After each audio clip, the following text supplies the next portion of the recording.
yàq ko voilà donc moom Macky Sall ku mu éliminer rek day xam ne mën nga koo yàqal wala mu ragal la par exemple bu dee Yewwi Askan Wi ci nañ ci ñëw xëy na ci kanam mais li muy jéem ni ay pexe la mais Yewwi Askan Wi dafa xam ne ñemewu ko éliminer totalement ci élection yi c'est-à-dire par des parrainages xamul tax parce que ku dem élection am près de 800 000 voix bu bëggee taxaw naan amul parrain xam nga kenn du ko fi gëm te Yewwi Askan Wi nag du ñeex ñebbe parce que moom boo ko éliminer day taxaw xeex. non waxuñu ne amoo leen parrain. non waxuma loolu de dama ni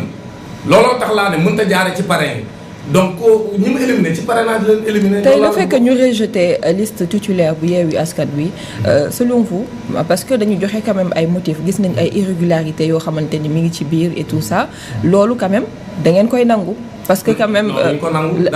lan moo yow lan nga ciy dindi loo xamante ne nga naan lii nga d'accordul ci position arrêté ministériel bi. voilà arrêté ministériel bi wax dëgg yàlla arrêté tappale xam nga asu Sénégal il faut ñu jël élection yi nangu ko ci ministère de l'intérieur comme na ko Macky Sall doon waxee en 2011 wax ne Ousmane Ngom fi organiser élection yi parce que dafa far Ousmane Ngom a tane Antoine Félix Diome fuuf parce que Antoine Félix Diome far gi mu far dafa fës bu mu ëpp kon moom mënta organiser élection yi raison yam doon joxe moom Macky Sall ba wax ne Abdoulaye Wade na dindi Ousmane Ngom mënta organiser élection yi les mêmes raisons ñun la ñu wax ne aujourd'hui moom Antoine Félix Diome warut a organiser benn élection te bu dee bii rëcc na élection législative yi bu dee rëcc na ak jombe yi fi def man li ma gëm mooy toute l'opposition après les élections législatives dañu war a taxaw puisque 2024 c'est des enjeux énormes pour les présidentielles surtout que ki nekk di jiite réew mi mënta nekk candidat te tiit na kon dañoo war a àndandoo xeex pour ministre de l'intérieur dootul organiser élection yi ñu jël élection yi jox ko une structure indépendante depuis la confection des listes depuis le fichier électoral candidat boobu laa wax ba nga xam ne lépp dina jaar yoon ñu teg ko ci yoon donc li ma bëgg a wax foofu mooy li mu def njombe lu rëy la te du jàll wala bu jàllee dëkk bi dina tàkk. lu mu def li mu def mooy bi ñu ñëwee ci d'abord moom amul benn compétence bu koy permettre muy wax ni bii liste du bokk ak bee du bokk li mu mën mooy. mais c'est le ministre de l'Intérieur non la loi. non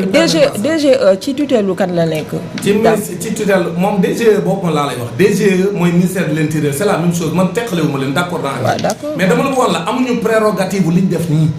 ñoom li ñu leen defloo mooy publier liste yi bu amee ay recours ñu dem conseil constitutionnel mu àtte mais ñoom bi ñu Benno Bokk Yaakaar waa léegi Benno Bokk Yaakaar xanaa yemul ak ñëpp Benno Bokk Yaakaar daa am ay problème ci parité bi. sur la liste des suppléants léegi Benno Bokk Yaakaar moom mu bëgg a wane ni la liste des suppléants moom liste à part la ak la liste des titulaires alors que loolu amul le code électoral ne parle pas de deux listes xam nga lu mu wax la liste code article yëpp amul fenn fi ñuy wax ñaar liste c'est-à-dire liste suppléant ak liste titulaire ñoom ànd c'est-à-dire y a ce qu'on appelle le principe de l'unicité de la liste liste bi benn la maanaam lu yàqu ci liste titulaire bi maanaam ñi nekk ci titulaire yi lu ca yàqu day laal suppléant yi donc moom mu bëgg a wax ni Benno Bokk Yaakaar moom liste suppléant am kese moo am jafe-jafe waaye liste titulaire am amul jafe-jafe loolu amul parce que ñaar liste yi ñoom ànd li la koy won soo demee di déposer soo amul ay suppléant mënoo déposer pour les titulaires kon boo bëggee dindi bee ni bee baax na mënta ne c'est-à-dire benn mun cee dem bàyyi sa morom ñoo ànd nekk benn daam dañuy taxaw dañuy dem ndànk c'est-à-dire dafa am lu njëkk a xew Benno Yewwi Askan Wi à travers Déthié Fall dafa dem conseil constitutionnel déposer recours boo xamante ni pour contre la li nga xam ni moom moo jëm ci liste non li mu tuddee liste non paritaire je pense que bu ma juumul conseil constitutionnel rejeté bu recours am boobu mais accepteel ko ñoom lu jëm ci pour ñu mën a rectifier ñoom seen ay liste mais yéen bañu nee leen dañ leen di rectifier seen liste je pense que beneen boobu combat boobu moom da ngeen ko tegee de côté parce que nangul nañ leen peut-être seen recours donc l'autre combat c'est selon vous amatul solo et ça vous a daf leen rattrapé donc jamono ji on est d'accord que loolu moom moo leen rattrapé tey te mënoo leen déglu woo ban kii moo ñu rattrapé ma ne bi conseil constitutionnel bi mu leen nangulee yéen seen recours beneen combat ba ngeen doon mëne mooy bennoo du bokk je pense que boobu non je veux dire non déglu ma rek xam nga boobu dañu daal di wax ni conseil constitutionnel décision am lii la mais bañ leen nangu leen seen recours yéen sa ngeen pare ci loolu non doo kon comprendre. non xam nga noonu la demee. dañuy d'accord que ne noonu la demee parce que ba ñu leen nangulee yéen ngeen dem rectifier seen liste déposée tey loolu moo leen rattrapé aujourd'hui. non si c'est le contraire xam nga lu tax parce que aujourd'hui xam nga fu ñu toll ci ku ci nekk ci dépôt ak contrôle des listes foofu lañ toll loolu la DGE def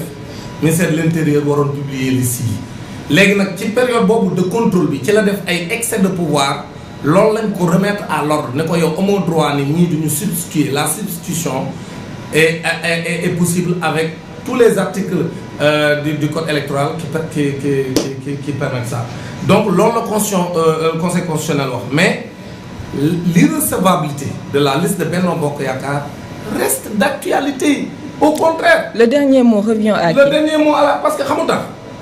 conseil constitutionnel mi nga xam ne moom moo ñëw le dernier mot dafa am ce qu'on appelle une jurisprudence li ñu bañ a dégg ñoom te jurisprudence dafa am droit dafa am importance ci droit bu fekkente ne droit bi dafa nopp ci yenn aspects yi jurisprudence su conseil constitutionnel mais àtte rek lañ mën a sukkandiku pour dem te conseil constitutionnel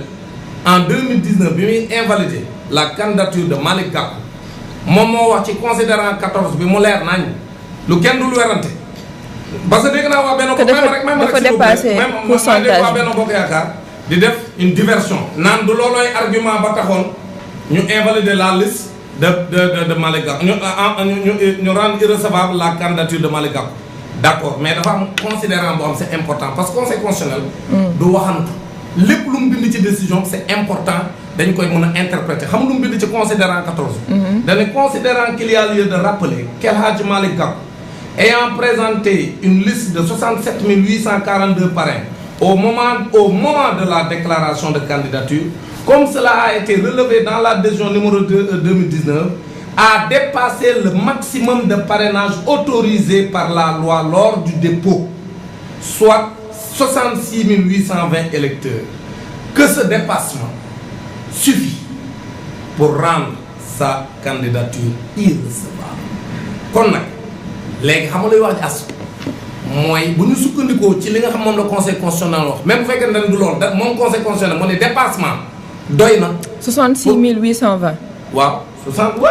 waaw mais nañ souligner